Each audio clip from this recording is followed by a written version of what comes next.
Esta noche vamos a hablar del fundamento eterno de la familia, la segunda parte. Ayer aprendimos considerando cómo Dios inspiró al apóstol Pablo a escribir en la carta a los Efesios el mensaje bíblico centrado en la familia, para orientar la familia, para que tú y yo pudiéramos tener un sentido bíblico de lo que la familia es, de lo que la familia significa para Dios, de cuán importante es la familia para Él. Es tan importante la familia para Dios que allá en Efesios 2:19 la palabra dice que Él desea que cada persona que está en Él, que cada persona que sea salva experimente lo que es tener una familia, que cada persona pueda experimentar lo que es hacer parte de una familia. A los que estábamos solos, sin esperanza, sin Dios en el mundo, ahora en Cristo Dios anhela y obra todas las cosas para que hagamos parte de la familia más importante de la tierra, que es ¿cuál? La familia de Dios. Amén. ¿Por qué?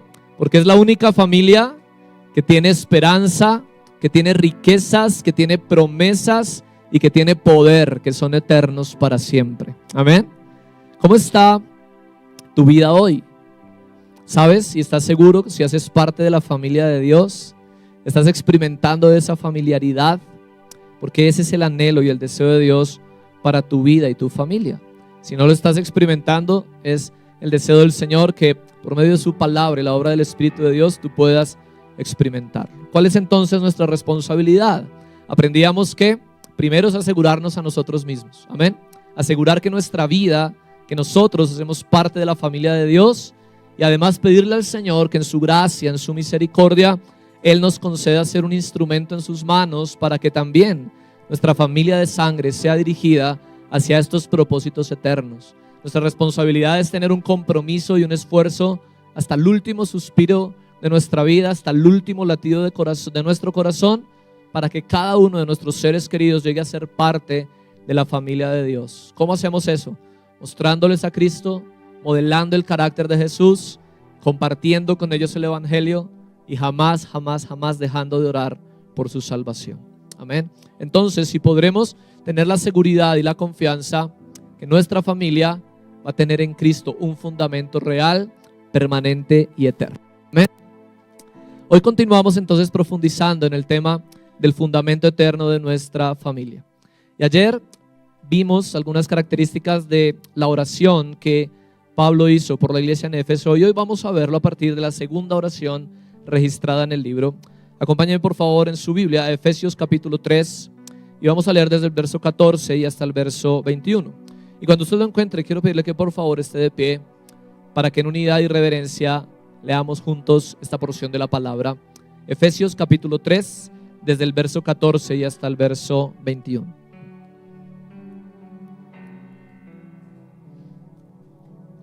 Yo le quiero pedir que si hay alguien cerca a usted sin Biblia, por favor compártale su Biblia para que puedan acompañarnos en la lectura. Si hay alguien que no ha encontrado Efesios, usted le ayuda a encontrarlo. Está hacia el final de la Biblia en el Nuevo Testamento. Amén. Efesios capítulo 3, desde el verso 14 hasta el verso 21. Puestos en pie, por favor, leemos esta porción de la palabra del Señor en el nombre del Padre y del Hijo y con la unción y guía del precioso Espíritu Santo. Amén. Por esta causa doblo mis rodillas ante el Padre de nuestro Señor Jesucristo, de quien toma nombre toda familia en los cielos y en la tierra, para que os dé conforme a las riquezas de su gloria el ser fortalecidos con poder en el hombre interior por su Espíritu, para que habite Cristo por la fe en vuestros corazones, a fin de que arraigados y cimentados en amor, seáis plenamente capaces de comprender con todos los santos cuál sea la anchura, la longitud, la profundidad y la altura, y de conocer el amor de Cristo que excede a todo conocimiento, para que seáis llenos de toda la plenitud de Dios. Amén. Cierre sus ojos y oremos al Señor. Padre, una vez más delante de ti estamos, dándote gracias, Señor, por la preciosa manifestación de tu presencia en este lugar y en medio de nosotros, Señor. Poniéndote una vez más delante de ti nuestra vida y nuestra familia, Señor.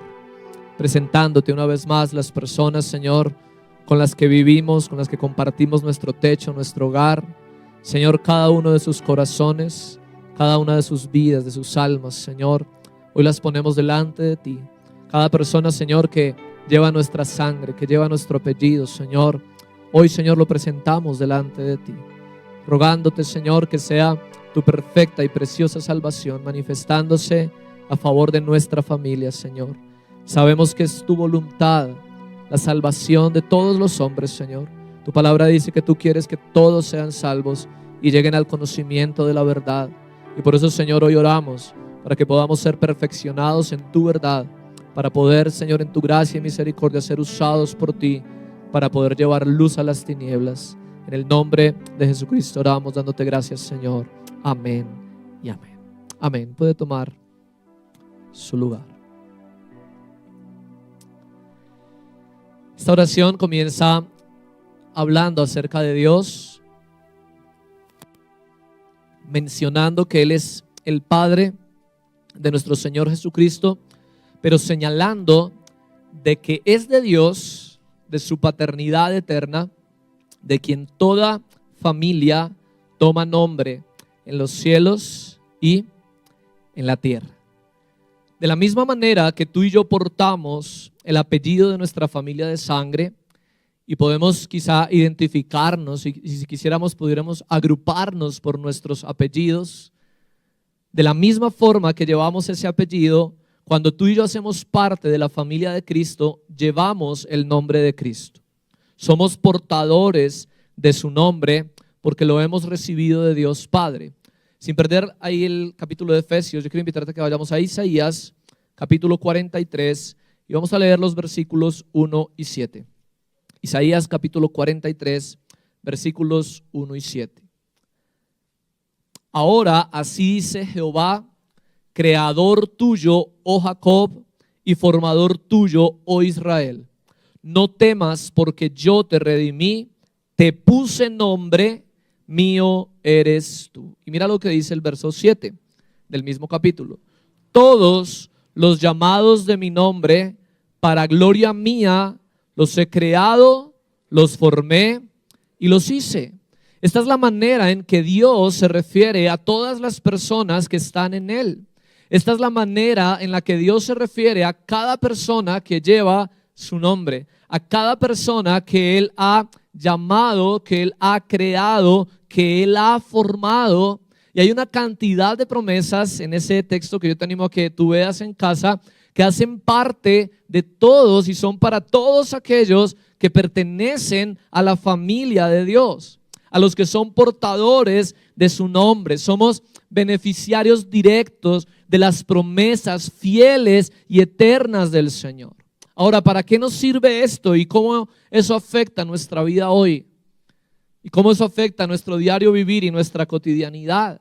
Bueno, esto significa que tú y yo podemos tener la seguridad absoluta que sin importar las circunstancias que vivamos y que experimentemos, Dios es el formador y el creador de tu vida, de mi vida. Dios fue quien formó tu familia y la mía. No importa si hoy estamos pasando momentos difíciles en casa, Él hoy nos recuerda sus promesas para que tú y yo podamos vivir sin ningún tipo de temor, entendiendo que tú y yo no estamos solos y no somos vulnerables ante los problemas, porque Él, el que nos creó, el que nos formó, el que nos compró con su sangre, nos tiene en su mano, le pertenecemos a Él y nada nos va a arrebatar de su mano de poder.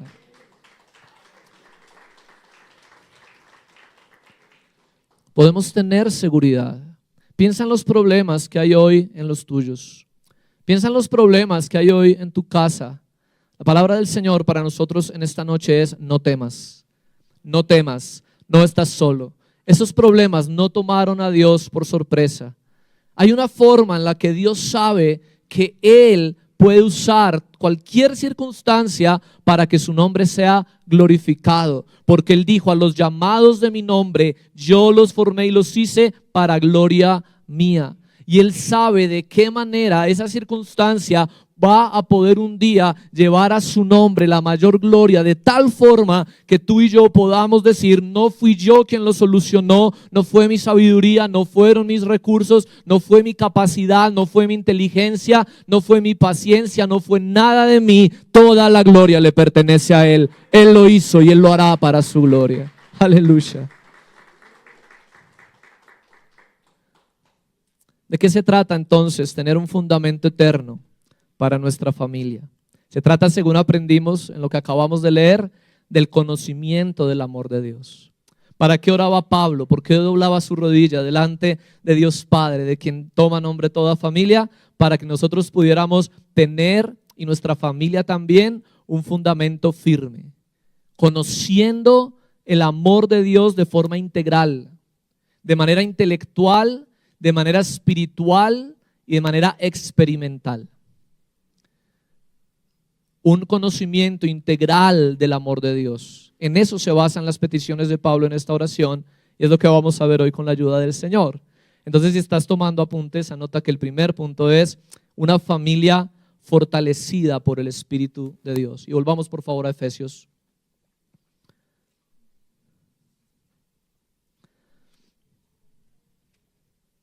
Capítulo 3.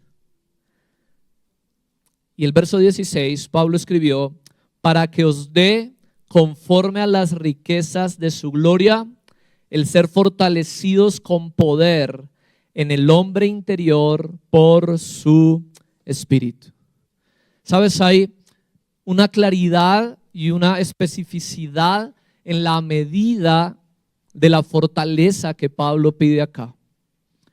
Y es que seamos fortalecidos y que recibamos de Dios algo conforme a las riquezas de la gloria de Dios. Eso significa en la misma proporción de las riquezas de Dios, es decir, de forma ilimitada, porque así es la gloria de Dios. Piensa en esto, mira, no es lo mismo dar de algo que dar conforme a la medida de algo. No es lo mismo dar la parte de algo que dar conforme a la medida de algo. Si alguien tiene mucho dinero, tiene mucha fortuna, ese alguien puede dar de su fortuna y puede dar poco. Y puede dar monedas si quiere. Y hace parte de su fortuna. Pero es distinto si ese alguien da conforme a la medida de su riqueza. Si tiene mucho, entonces lo que va a dar es mucho. Iglesia, Dios nos da conforme a su inmensidad, en proporción a su gloria, que es como ilimitada e infinita. Esa es la medida de las cosas que Dios da. ¿Te has sentido cansado, sin ánimo, sin fuerza?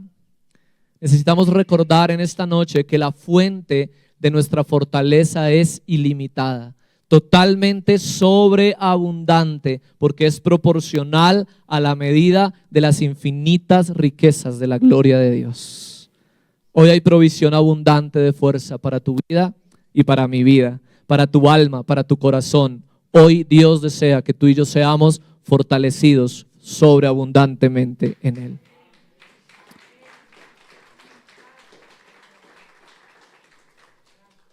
Ser fortalecidos con poder en el hombre interior. El término que utiliza aquí el apóstol Pablo para hablar de esa fortaleza en el poder es un término griego que se escribe krataio. Y lo traigo a colación, no para chicanear del griego, sino para que tú y yo podamos entender que es un poder que va más allá de recibir una capacidad para una tarea específica. Es algo que va más allá de algo momentáneo, que va más allá de algo específico, limitado y determinado.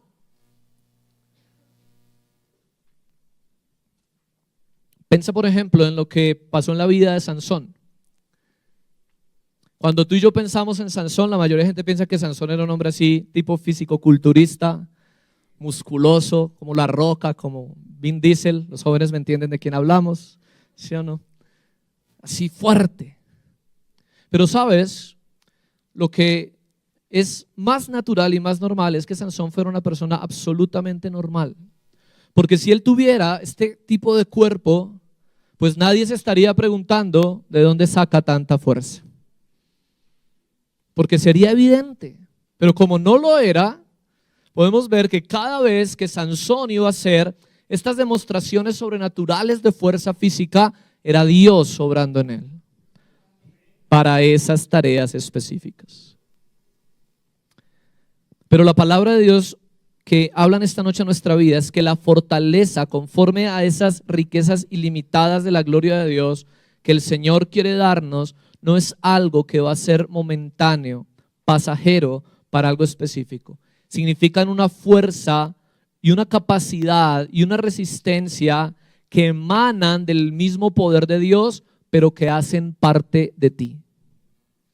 Que no es algo que vas a tener a ratos, que no es algo que vas a tener por ocasiones, que no es algo que vas a tener un día sí y otro día no.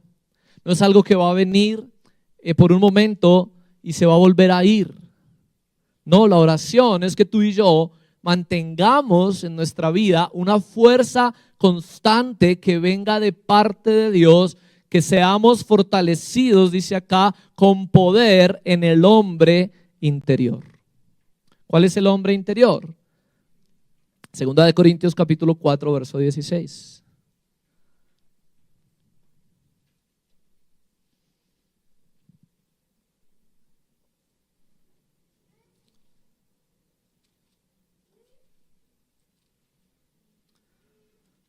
Segunda de Corintios 4, 16.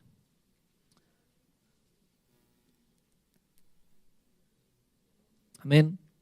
Escribe Pablo, por tanto, no desmayamos. Antes, aunque nuestro hombre exterior se va desgastando, el interior, no obstante, se renueva de día en día. Es el hombre interior que se va renovando de día en día con el poder ilimitado y sobreabundante de Dios. Este hombre interior, dice la oración de Pablo, es que seamos fortalecidos por el Espíritu. El fortalecimiento del hombre interior lo lleva a cabo el Espíritu Santo de Dios. ¿Y cómo lo hace? Reproduciendo en cada una de nuestras vidas el carácter de Cristo, haciéndonos a la imagen de Jesús, produciendo en nuestro interior el abundante fruto del Espíritu Santo. Entonces, esta parte de la oración consiste en que tú y yo podamos experimentar la obra del Espíritu de Dios, dándonos fortaleza, fuerza en nuestro hombre interior, dándonos poder, dándonos capacidad. ¿Sabes para qué? Para morir a nosotros mismos, para negarnos a nosotros mismos, para tomar nuestra cruz y llevar a la cruz cada día nuestra propia voluntad, nuestra propia opinión, nuestra propia manera de pensar, nuestra propia perspectiva, nuestras propias ideas, crucificarlas juntamente con Cristo y buscar y hacer la voluntad de aquel que se entregó y murió por nosotros, para que ya no vivamos más por nosotros mismos, sino por Él que se entregó por amor a nosotros.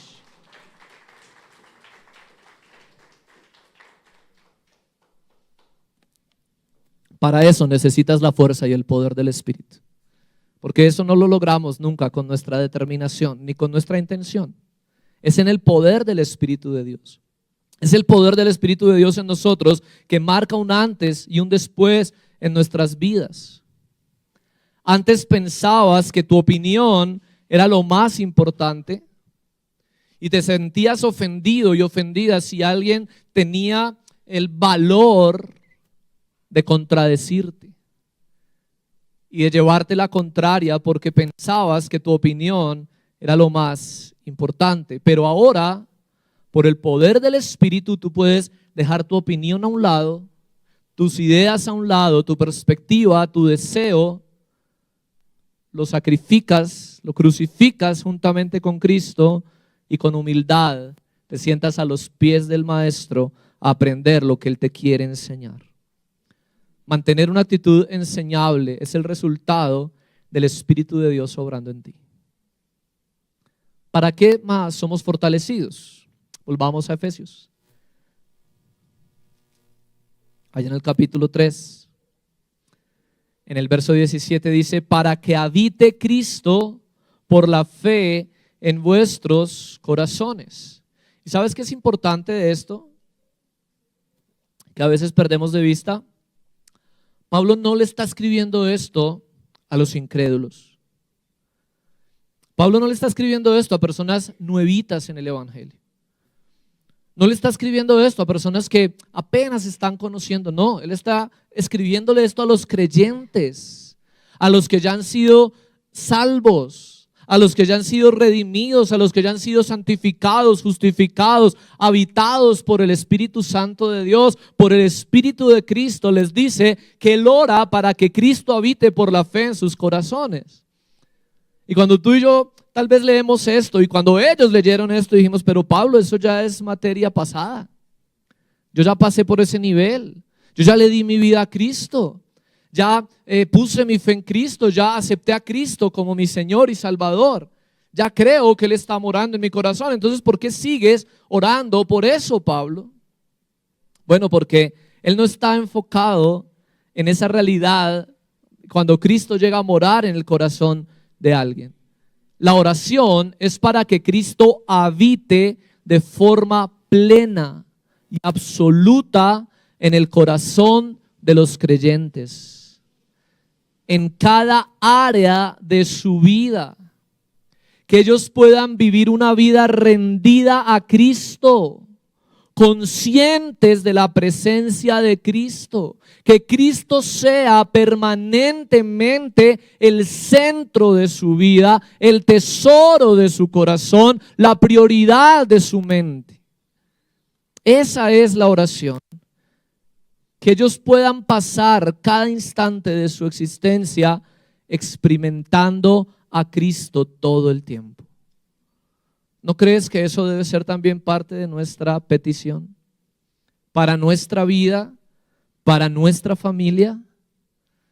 ¿No crees que experimentar esa realidad de Cristo de esa forma y en esa dimensión es lo que va a transformar nuestro corazón y va a transformar el corazón de nuestro hogar?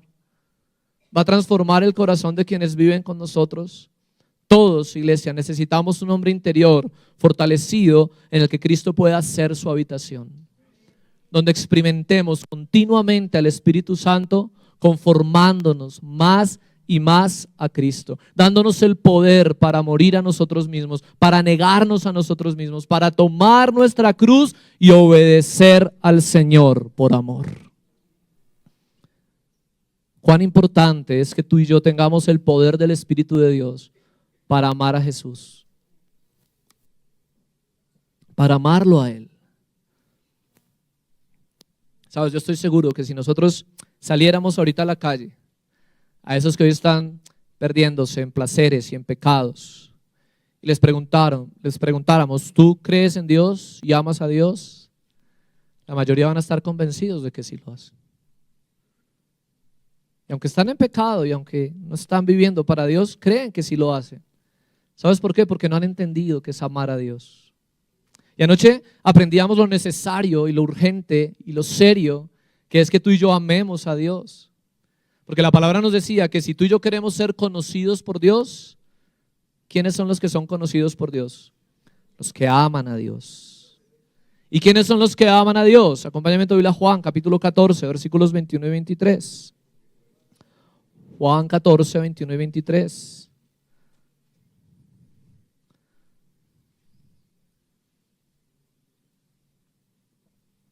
El que tiene mis mandamientos y los guarda, ese es el que me ama. Y el que me ama será amado por mi Padre, y yo le amaré y me manifestaré a él. Esto es tan grandioso, tan maravilloso. Mira lo que dice el verso 23. Respondió Jesús y le dijo: el que me ama, mi palabra guardará, y mi Padre le amará, y vendremos a él y haremos morada con él. ¿Cómo? Guardando sus mandamientos, guardando su palabra. Es la manera genuina en que tú y yo demostramos que amamos a Dios porque le obedecemos, porque tenemos una determinación diaria y constante por obedecer a Dios. Entonces pregúntate en esta noche, ¿amas a Dios? ¿Le amas? Si tú y yo tuviéramos una cita con Cristo como la que Pedro tuvo, cuando Cristo le preguntó a Pedro, Pedro, ¿me amas? Si Él te preguntara a ti en esta noche, a mí en esta noche, ¿qué podríamos decirle? Pon allí tu nombre. Aiko, ¿me amas? Jacqueline, ¿me amas? Moisés, ¿me amas? Cristian, ¿me amas? ¿Amas a Dios? ¿Vives una vida de obediencia a Dios? ¿Te esfuerzas porque tus hijos, tu cónyuge vivan una vida en obediencia a Dios? ¿Es eso lo que caracteriza a tu familia? ¿Es eso lo que pides a Dios que haga por tu familia? ¿Es eso por lo que ruegas? ¿Es eso por lo que ayunas? ¿Es eso por lo que clamas en tu familia? ¿O sigues entretenido y perdido en las cosas pasajeras de este mundo? Pidiéndole al Señor por las cosas que pasan y que perecen. Cuando Él dijo, no trabajen por la comida que perece, sino por aquella que a vida eterna permanece. Iglesia, debemos reconocer hoy nuestro pecado, hoy, y arrepentirnos. Y confesar y reconocer con humildad que hay cosas que hemos hecho incorrectamente en nuestra familia. Porque hay hijas hoy buscando el amor de sus padres en otros hombres y regalando sus cuerpos por migajas de atención. Hay hoy hijos absortos y enviciados buscando dinero, buscando estatus, llevados por la avaricia. Hay hijos que nunca tuvieron una conversación honesta con sus padres acerca de la sexualidad, acerca de la lujuria, acerca de la pornografía. Y por eso hicieron del sexo su lugar de seguridad. No encontraron en su casa una palabra de sabiduría y de guía bíblica adecuada, llena de luz. Y por eso están hoy cautivos de perversiones, de desviaciones sexuales, porque fue lo que encontraron como una cápsula de escape a las situaciones intrafamiliares que vivían. Porque no hubo nadie, no hubo un padre, no hubo una madre que tomara la delantera al enemigo y pusiera orden en casa y se negara a sí mismo, dejar sus propias pasiones, dejar sus propios deseos y tener un compromiso y una determinación diaria y firme de modelar a Cristo y obedecerle y servirlo por amor, sin importar lo que costara. Yo te animo a que identifiques en esta noche qué cosas has permitido en tu vida, en tu familia, en tu casa, en tu cónyuge, en tus hijos, que tú sabes que no es lo que Dios quiere, que no es lo que Dios manda, que no es lo que a Él le agrada. ¿Qué tal si haces esa lista ahora mismo? Toma un espacio en tus apuntes y escribe esas cosas. Pide al Espíritu Santo, Señor, ayúdame. ¿Qué he permitido en mi casa? He permitido la inmoralidad sexual. He permitido la mundanalidad. Que tu familia se deleite en las cosas del mundo.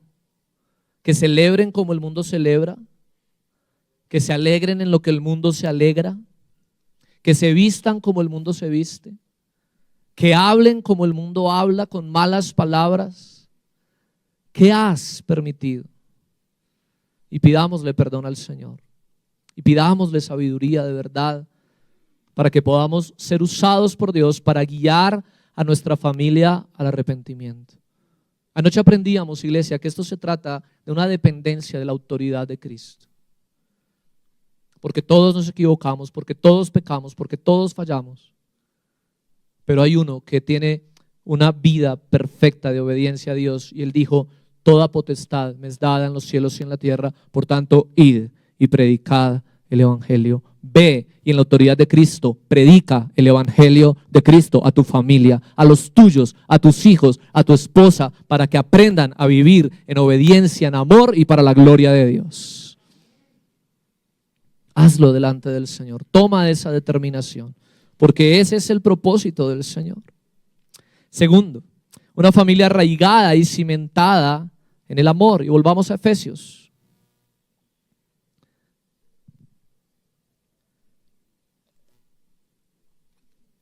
Dice el verso 17, para que habite Cristo por la fe en vuestros corazones, a fin de que arraigados y cimentados en amor. Que arraigados y cimentados en amor. Esto nos está hablando precisamente del fundamento.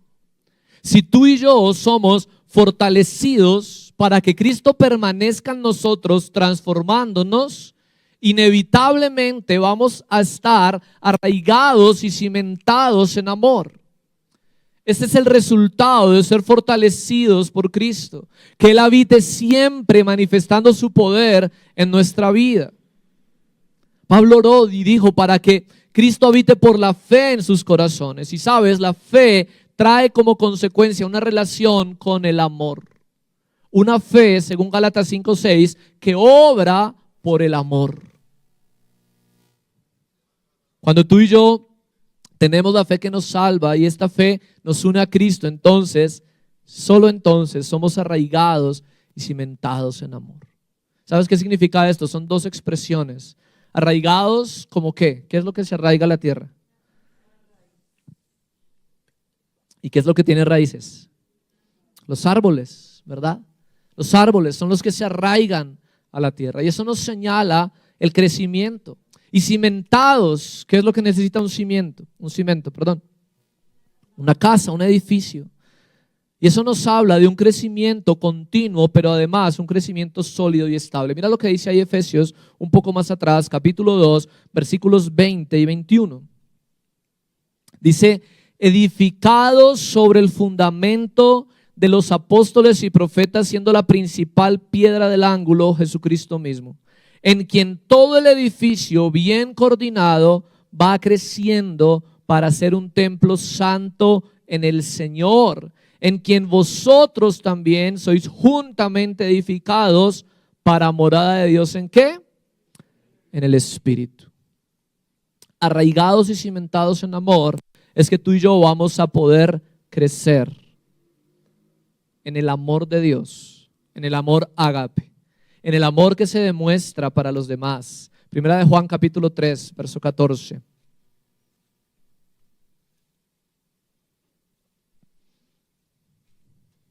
Primera de Juan capítulo 3, verso 14. Dice, nosotros sabemos que hemos pasado de muerte a vida en que amamos a los hermanos. El que no ama a su hermano permanece en muerte. Ahí está un signo vital de la vida espiritual, que amamos a los hermanos. ¿Cómo está tu amorómetro? ¿Cómo está tu medida de amor hoy? Por tus hermanos, por tu familia, por tus hermanos de sangre, pero también por tus hermanos en la iglesia, por tu familia espiritual. ¿Cómo está ese amor?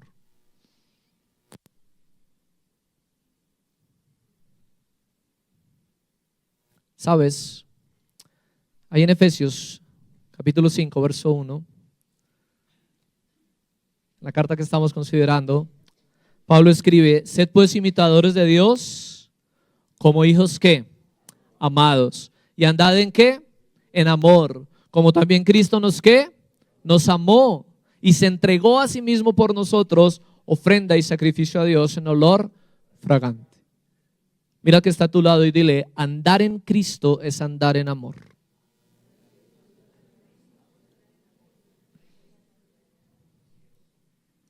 Así que no te engañes.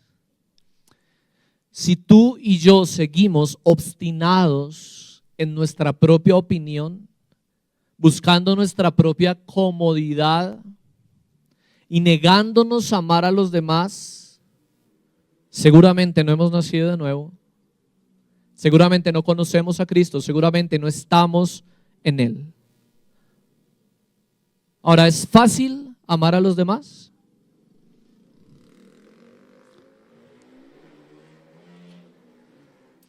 Lo salvó el ruido del motor.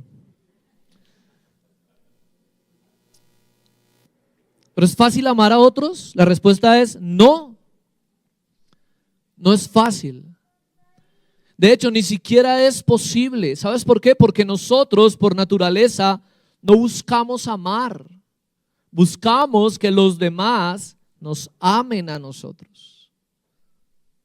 Buscamos ser amados por los demás, no amar a otros. Es más, amar a Dios en la medida que Dios desea que amemos a los demás es algo imposible para nosotros por nosotros mismos. Porque Él nos pide que nos amemos, no de cualquier manera, no de cualquier medida, no de cualquier forma, no como a mí me plazca, no como a mí me enseñaron, no como a mí me criaron, no como a mí me dieron, y antes que se aguanten, que agradezcan lo poquito que les doy, porque es que a mí si no me dieron fue nada.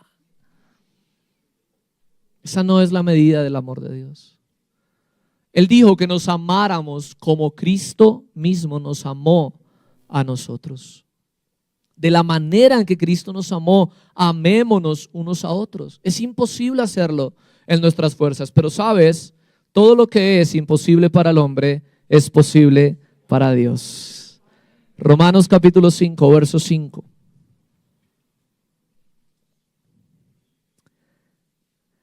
Dice, y la esperanza no avergüenza, porque el amor de Dios ha sido derramado en nuestros corazones por el Espíritu Santo que nos fue.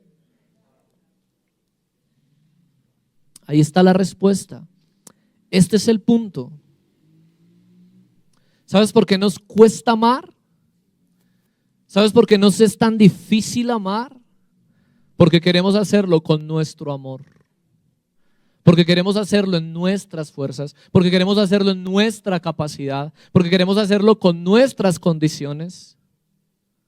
Pero cuando tú y yo podemos ir a la palabra y entender que es que no es mi amor, es el amor de Dios que se ha derramado en mi corazón por medio del Espíritu que Él me dio, entonces yo puedo entender que Dios ha derramado en mi corazón un amor que es ilimitado, que es perfecto, que es sobreabundante en Cristo Jesús.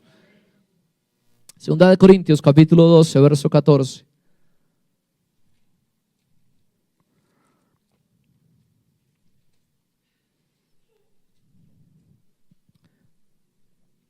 La palabra del Señor dice: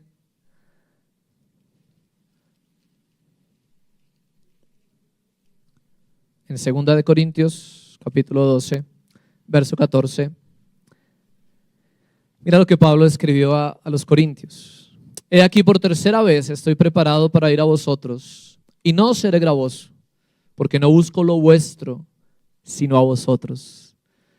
Pues no deben atesorar los hijos para los padres, sino los padres para los hijos. Y mira lo que les dice: y yo con el mayor placer gastaré lo mío, y aún yo mismo me gastaré del todo por amor de vuestras almas, aunque amándoos más, sea que amado menos. Esto no es un amor humano, iglesia. Esto no es un amor emocional, esto no es un amor sentimental, esto no es un amor de intenciones humanas. Es el amor de Dios que no está buscando su comodidad, no está buscando su placer, no está buscando lo suyo propio, sino la gloria de Dios en el amor derramado por las demás personas. Piensa en esta noche esto. ¿Hay personas en tu familia que te está costando amar? ¿Hay personas en la iglesia que te está costando amar? ¿Qué vamos a hacer? ¿Qué vamos a hacer? Porque esto no se trata de decir, como muchas veces nos paramos en nuestro propio orgullo, en nuestra autosuficiencia, a decir, mire, la verdad, yo sí soy sincero. No lo amo. No la amo. Y punto. Y se acabó. ¿Y para qué me voy a poner a fingir que sí, si no? Yo hipócrita no soy.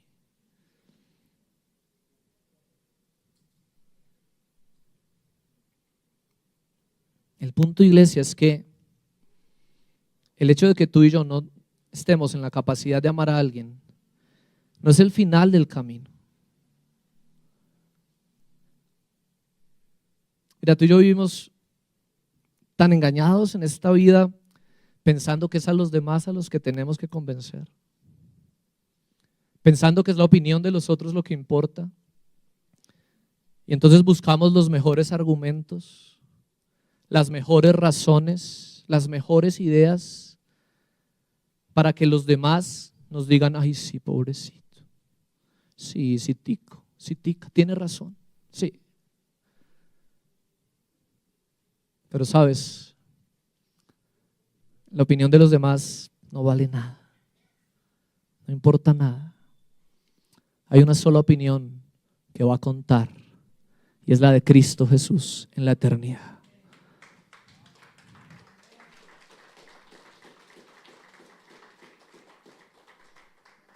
El punto es que no va a haber ningún argumento válido, ni uno solo, delante de Dios para que tú y yo digamos: Señor, es que no lo amé, y punto.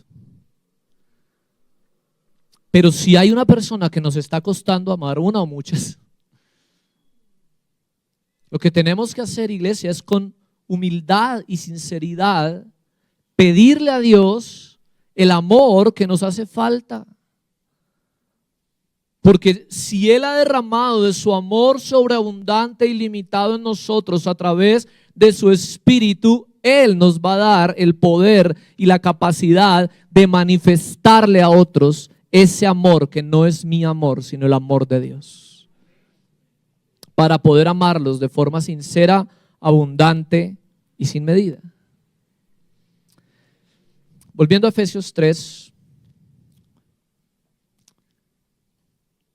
en el versículo 18 dice: y que seas plenamente capaces de comprender con todos los santos cuál sea la anchura, la longitud, la profundidad y la altura. ¿Sabes? Este término que se utiliza aquí para ser capaces es la única vez que aparece en toda la Biblia. Y es el término que se refiere precisamente a eso, a la fuerza y al poder que te capacita y que me capacita a mí, que toma nuestro ser interior y nos lleva al conocimiento multidimensional del amor de Cristo. Para que tú y yo seamos capaces, dice acá, ¿de qué? De comprender,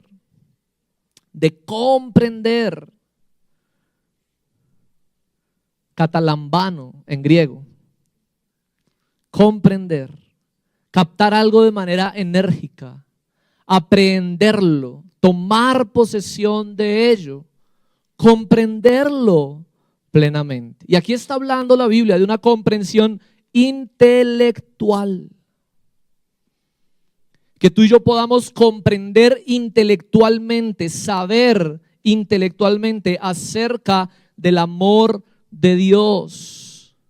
Sabes, la palabra del Señor nos muestra muchas veces que tu transformación y mi transformación están profundamente relacionadas con las cosas que sabemos o con las cosas que ignoramos. Nuestra ignorancia nos mantiene en la esclavitud y en el pecado, pero Dios, por medio del conocimiento de Él, nos da libertad.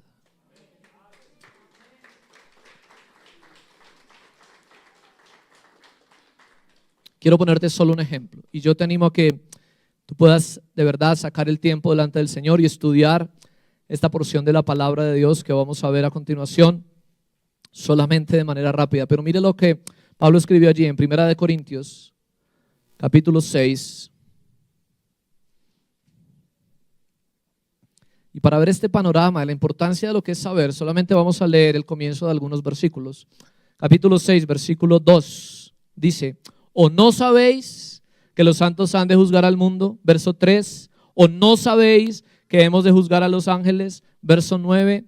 ¿No sabéis que los injustos no heredarán el reino de Dios? Verso 15. ¿No sabéis que vuestros cuerpos son miembros de Cristo? Verso 16. ¿O no sabéis que el que se une con una ramera es un cuerpo con ella? ¿No sabéis? ¿No sabéis? ¿No sabéis? Es necesario saber. Es importante saber. Es imperativo saber. Es urgente saber. Y saber, leemos allá en Efesios, que ustedes puedan, dice, comprender con todos los santos. ¿Sabes para qué? Para que tú y yo no nos comamos el cuento, que es que esto se trata de un conocimiento allá bien oculto, privado, para una élite de cristianos y de creyentes que pueden llegar a experimentar el amor de esa forma, llegar a conocer a Dios de esa forma, pero eso para mí no es. Eso debe ser para líderes, pastores, apóstoles, profetas. Pero no, yo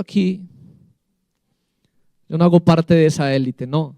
La palabra del Señor dice, con todos los santos. No hay creyentes privilegiados. Es un conocimiento para todos los que hemos de llegar juntos, unánimes a la fe y al conocimiento de Cristo Jesús. Para que comprendamos juntos cuál sea la anchura, la longitud, la profundidad y la altura. El multidimensional amor de Dios. 4 dimensiones del amor de Dios, que merecería otro mensaje completo.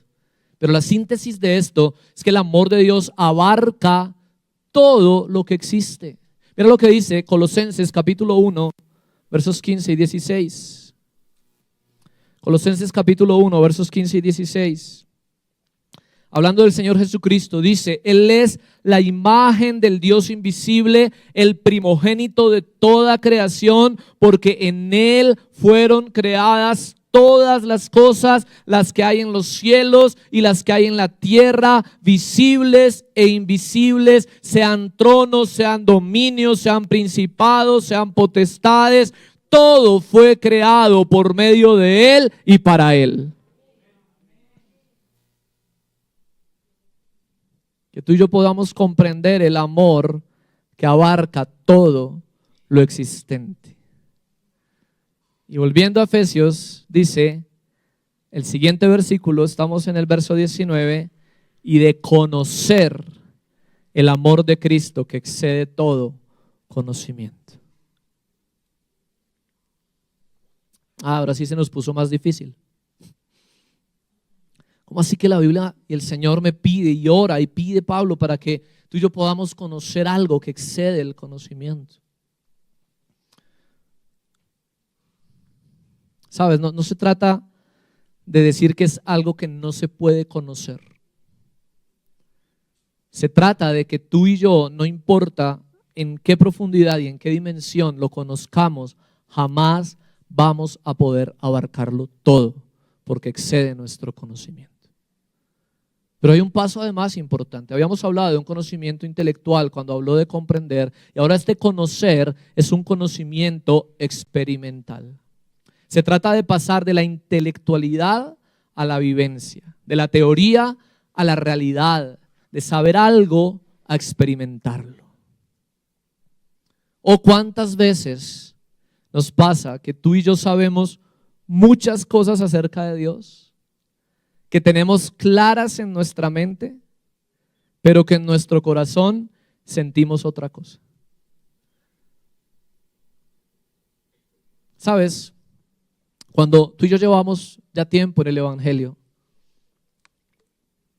y vamos y hablamos con personas maduras en el Evangelio, acerca de situaciones en nuestra vida, todo lo que estas personas nos dicen, nosotros tenemos adentro una vocecita que dice, ya sé, yo sé eso, yo ya sé, yo ya lo sé. Te dicen Dios te ama, sí, yo lo sé. Dios está en control, sí, yo lo sé. Dios sabe lo que está haciendo, sí, yo lo sé. Dios es bueno, sí, yo lo sé. Dios es fiel, sí, yo lo sé. El problema es que mi corazón no está sintiendo lo que sé. El problema es que no estoy experimentando lo que sé. En nuestra mente sabemos, Dios es fiel. Dios prometió nunca dejarnos. Él dijo que su amor no cambia. Pero cuando llega el dolor de las circunstancias, mi corazón comienza a dudar de ese amor, de esa fidelidad, de su cuidado. Y entonces no se trata, iglesia, entonces de solo un conocimiento intelectual, sino de un conocimiento que tú y yo pudiésemos experimentar.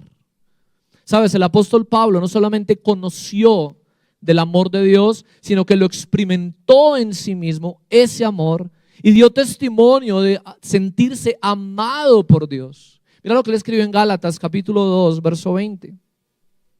Gálatas capítulo 2, verso 20.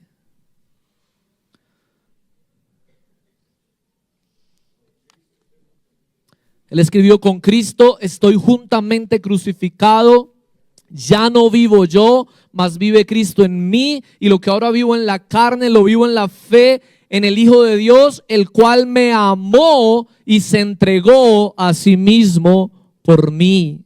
No desecho la gracia de Dios, dice la primera parte del siguiente versículo. Él me amó y se entregó a sí mismo por mí, y yo no desecho su gracia. Mira lo que escribió en 1 Corintios capítulo 15, versos 8 al 10. 1 Corintios capítulo 15, versos 8 al 10. Está hablando de cómo Jesucristo resucitó y se le manifestó a todos sus discípulos, y en el verso 8 él dice: y al último de todos, como un abortivo, me apareció a mí, porque yo soy el más pequeño de los apóstoles, que no soy digno de ser llamado apóstol, porque perseguí la iglesia de Dios, pero por la gracia de Dios soy lo que soy, y su gracia no ha sido en vano para conmigo. Antes he trabajado más que todos ellos, pero no yo, sino la gracia de Dios conmigo. Sabes, Pablo experimentó el amor de Dios y él pudo reconocer: sí, yo no soy digno, el menos digno de todos era yo, pero yo recibí de él su gracia y no la desecho.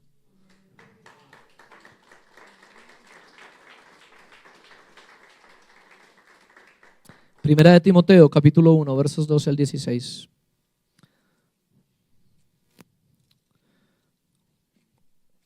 Primera de Timoteo, capítulo 1, versos 12 al 16.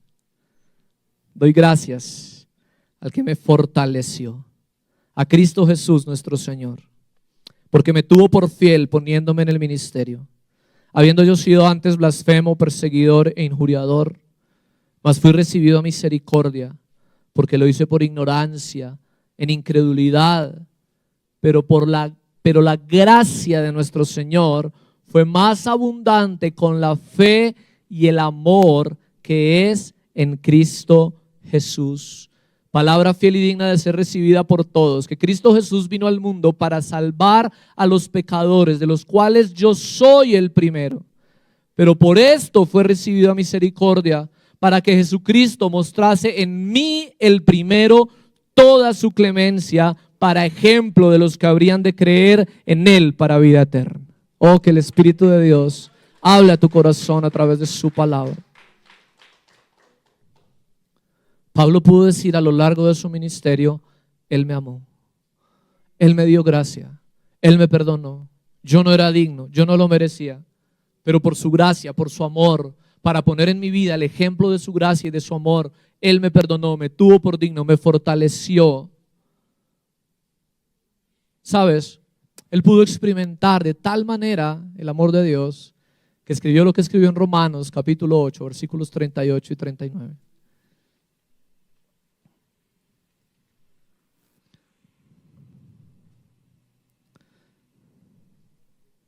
Por lo cual estoy seguro de que ni la muerte, ni la vida, ni ángeles, ni principados, ni potestades, ni lo presente, ni lo porvenir, ni lo alto, ni lo profundo, ni ninguna otra cosa creada nos podrá separar del amor de Dios que es en Cristo Jesús, Señor nuestro.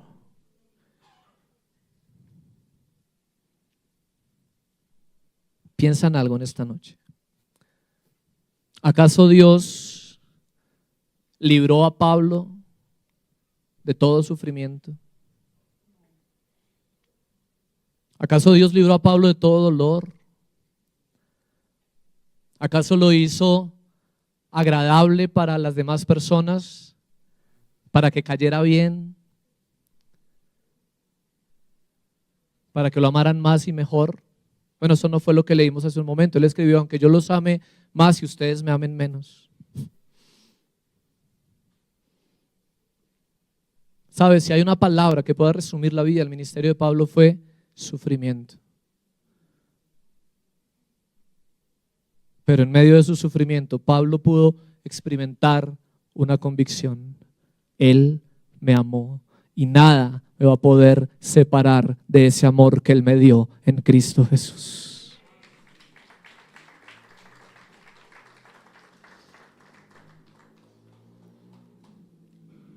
Iglesia, necesitamos el poder del Espíritu de Dios para que en medio de las dificultades dejemos de dudar del amor de Dios en Cristo Jesús. Tercer punto, y con esto terminamos: una familia llena de toda la plenitud de Dios. Efesios capítulo 3, verso 19 dice: y de conocer el amor de Cristo que excede a todo conocimiento, para que seáis llenos de toda la plenitud de Dios. Sabes, esto es más que una petición. Esto señala el resultado de todo lo anterior. El resultado es que podemos estar en una nueva dimensión espiritual, en un nuevo nivel de conocimiento de Dios, en un nuevo nivel en nuestra relación con Dios. Vamos a experimentar un cambio, una transformación en la manera en que conocemos a Dios, en la manera en que experimentamos a Dios y en la manera en que vamos a dar a otros a conocer a Dios. Ser llenos de la plenitud de Dios no significa en ningún grado que vamos a abarcar en nosotros, que somos tan limitados, la infinitud de Dios. Pero sí significa que vamos a llegar a la máxima expresión y al mayor nivel hasta donde Dios desea llenarnos. Vamos a entender de todas las maneras posibles, no solamente en nuestra mente, sino sobre todo y además en nuestro corazón, en nuestra alma, que solamente el perfecto amor de Cristo, solamente en ese perfecto amor está el sentido de satisfacción y de plenitud que nuestra vida necesita y que nuestra familia necesita para mantenerse firme. Si tú y yo podemos experimentar que lo tenemos todo en Él, no vamos a buscar nada más. No vamos a estar buscando nada fuera de Él. Entendemos que de verdad no nos hace falta nada. Vamos a dejar de buscar amor y aceptación en otros para poder llenarnos y experimentar la abundancia del amor de Dios para darle a otros. Piensa en lo que pasó en la vida de la mujer samaritana. Una mujer que vivía sedienta en su alma, sedienta en su corazón. Por eso es toda la conversación del pozo y del agua, porque Cristo, cuando la vio, sabía la sed que ella estaba experimentando y en donde ella había tratado durante toda su vida de saciar esa sed. Hombre tras hombre, tras hombre, tras hombre. Marido tras marido, tras marido. Y aún donde ella estaba en ese punto de su vida, cuando habló con Cristo tratando de saciar su sed, no lo iba a encontrar. Pero sabes, un encuentro con el amor de Cristo cambió su vida.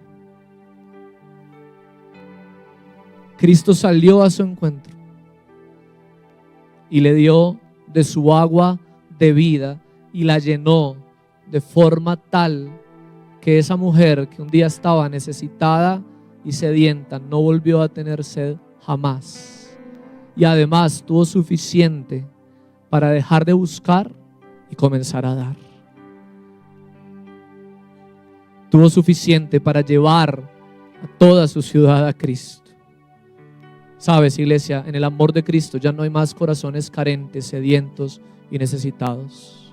En el amor de Cristo somos transformados en fuentes sobreabundantes que saltan para vida eterna por un amor inagotable que nunca falla, que nunca se acaba, que nunca cambia.